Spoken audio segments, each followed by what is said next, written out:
how's it going? Oh, good. Just finally getting some work done on this club cab here. Finally getting it back together. Well, looks like a lot of work. What all you doing there? Well, yeah, different drivetrain. All the suspension is new. Changed the cross member, man. I mean, this thing is out of control. I don't know what happened.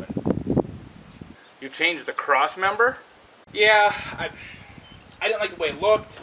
I never had any intention of going this deep into this project.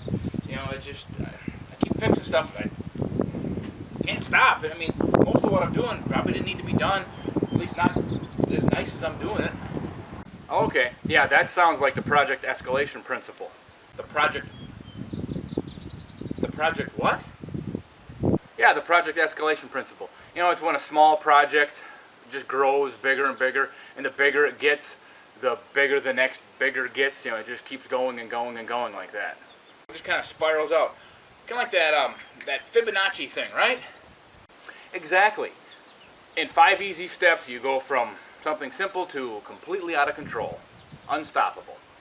I gotta ask now, what are the 5 steps? Step 1, just one small easy repair is needed. Step 2, if by making that small easy repair, then there's other things that, you know, by comparison aren't as good anymore, a little weaker, a little less, whatever, you know, something like that. Okay, yeah, so far so good. And step 3 is just to be more efficient while you're in there, you're going to do other repairs and upgrades and whatnot. Yeah, that explains a lot of what's going on here, that's for sure. Step 4 is the hard one. Is there money in the budget, or can you find some more? Cash is getting pretty thin.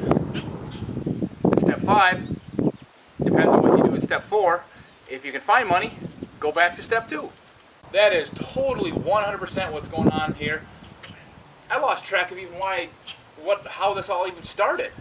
Yep, it can happen real quick, and before you know it, it's too late. Dude, you are preaching to the choir right now. So, how did this project begin? What was the little repair that you needed to do? Oh, I hate to even say, I had a burned out headlight.